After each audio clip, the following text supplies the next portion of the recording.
explain that is, when they went up, they told the other angels in heaven, hey, come down, I want you to see Jacob. So that explains the descending. But again, what will they see in Jacob? So it goes to the second motif that the rabbis would say is the explanation of that, and that is the concept of the exiled angel. And then the descending angels was to admire Jacob. What we're saying is that I want you to see Jacob because he is the bearer of the Messiah. He's the bearer of the plan of God. He's the bearer of the salvation of the world. And so they came down, not so much as in a dream, but to see Jacob, this man, is going to be used by God. In his loins represent the future descendant that will form Israel and will bless the nations of the world. So the angels came down. So they explain that to be the descendant. Now, either one of these is obviously questionable, but the reading of the text demands that you find an explanation. Because you cannot just gloss over the text and say, well, the angels was ascending and descending. Over. No what else they mean.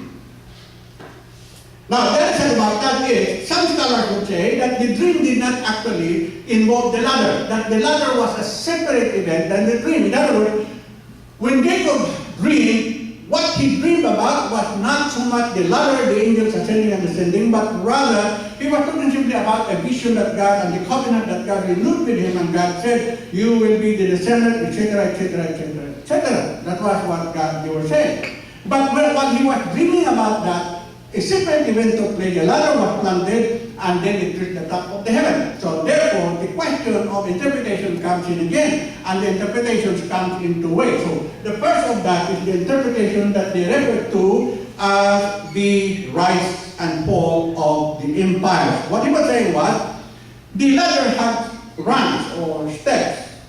Amazing how they were able to conceptualize this. But they were saying that 70 rungs were Babylon, 50 ranks were the Medo-Persian, 180 ranks were the Greeks, and then 500 ranks were the Romans. All right.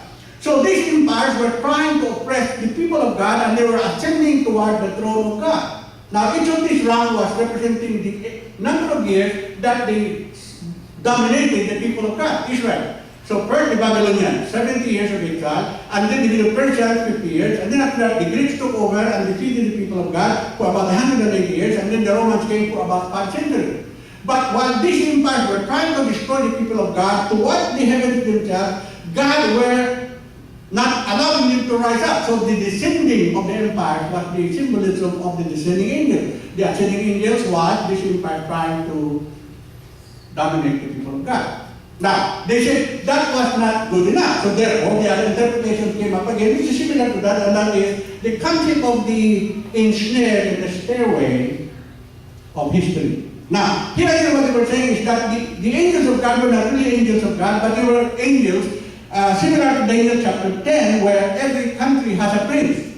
You follow me? When Daniel prayed, the prince of Persia, delayed him. So what they were saying is that these were the angels on the other side, the satanic, demonic forces that represented the empire. And they were trying to rise up to God, but God keeps on defeating them. And therefore, the meaning of the story is this, that as the people of God, you will undergo persecution. There will be people that will overpower you, dominate you, and that's true with the Israelites, that's true with the Christians in history. But God will not allow them to overcome you. That ultimately, they will never reach heaven, they will not defeat the forces of God, but that God will cause His people victory. In the end, the Church of Jesus Christ may be persecuted. The Romans did it. In the modern world, the communism did it. But the Church of Jesus Christ continued to grow. And what I'm saying is that regardless, the descending angels represented the fact that the church will eventually be victorious. Therefore, Israel, church, continue with your work, because eventually God will grant you victory and you will reach the heavens as God has promised you. You will be protected, as He said, I will protect you, Jacob, and I will bring you back to the land. And your descendants will be as numberless as the stars. And through the centuries you will know one thing, my friend. Despite the persecution of the church continued to grow. As a matter of fact, it is when persecution takes place that the church will grow. If you take a look at history, Western Europe and the Western Hemisphere they grow, became affluent, became idolatrous, and now they are not growing, they are decaying. And where the churches are growing are among the immigrant community. The migrant communities are repaying the fruits, their indebtedness to mission. They were reached by the gospel in their own land. They came back to North America and Europe, and they started planting churches. It is this spiritual vigor of the migrant communities in the Western Hemisphere that delays the downhill direction of the Western nation today. And that's why you are here. Because in a sense we are repaying our debt to mission. In a sense it is you contributing to the delaying of the judgment of the Western nation. Now, of course, the Western nations, because they don't believe in God, will not accept such a premise. But the fact is that, my brothers and sisters, you will never know how God is using you to delay judgment and to bring peace and prosperity to the nations of the world, even though they are unlike Christ in their philosophy. And so when you take a look at that, Jacob woke up and he was afraid. You know, Jacob had, and then he made a vow. Jacob had a lot of first, recorded in Scripture. The first vow was made by Jacob in Genesis chapter 28. That's the first vow. The second expression of awe and fear was also expressed by Jacob, the first time recorded in Scripture. No other patriarch have done that. The first time that a man kissed a woman who is not his wife or mother was also done by Jacob. Strange courtship. Have you ever courted a woman and you kissed her first? You have not even introduced yourself? But Jacob did that. That's why it's another first. Now, if some of you have done that, please let me know after the service. And I'd like to know your technique, okay? But, you know, Jacob kissed Rachel before he even introduced himself. And Rachel was so shocked, she couldn't say anything. Oh, well, that's another story. We'll take a look at that at another sermon. But the point is that after the vision was revealed to him, the commitment came out. What was the promise? The vision of God for Jacob. He said, I am your God, the God of Abraham and the God of Isaac. That's an amazing statement, isn't it? Now, that was the same phrase later on that God used with respect to Moses. Remember when Moses was up at Mount Horeb? Oh, what mountain was that at the Horeb area? God revealed to him and God said to Moses, I am the God of your fathers, the God of Abraham, the God of Isaac, and the God of Jacob. All right, that was the title. Here the concept was, I am the God of Abraham and I am the God of Isaac. Why did he mention God, Abraham, God, Isaac? Because what he was saying to us is that God is not a generic God. God is not the holy other out there who has no relationship with humanity.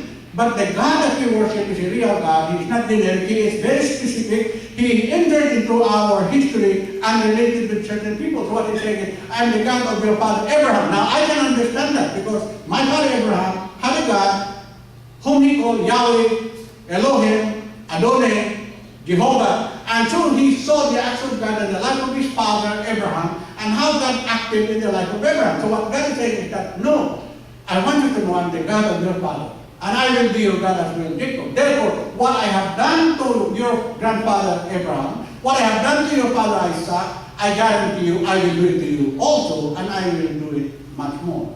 I promise you, from grandfather Abraham, I will make him the father nation. I repeated the promise to Isaac, and I'm confirming that with you also, Jacob. You are in the line of prophetic ministry where the Messiah will come into the world to bless the world, and the redemptive plan of God will be fulfilled.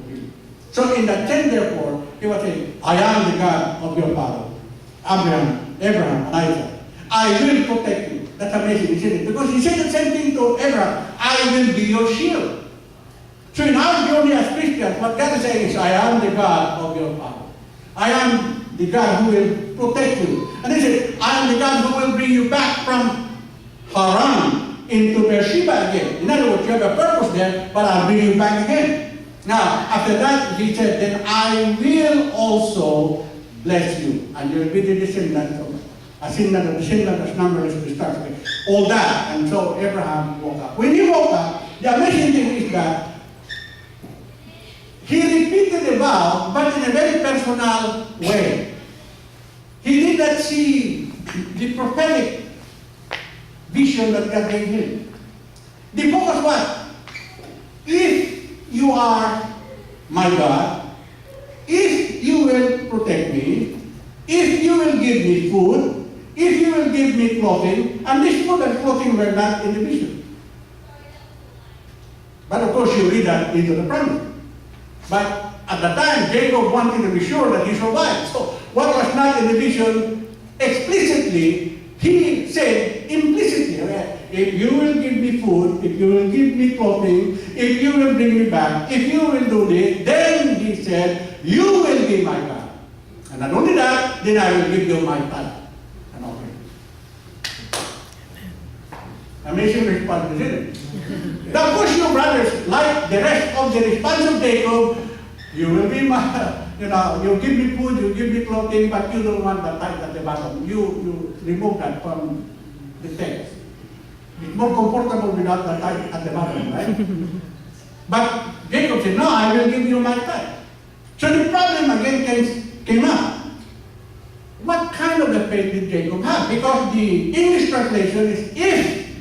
It was conditional. What I was saying is that if you will do this, then I will do this. So again, the conditionality of blessing, if then. But some scholars would say that the concept of if was actually since. Therefore, you can reread the text and say, since you are my God, since you are the father of my grandfather Abraham and my father Isaac, and since you said you will protect me, since you said you will bring me back, since you said you will bless me, you will be with me until you have fulfilled every promise you have given to me, then, not it's not an F, but said, it's a finished statement for Jacob. Now let me ask you. No problem with clothing, no problem with food, no problem with anything. Now there is part. You will be my God. What does it mean?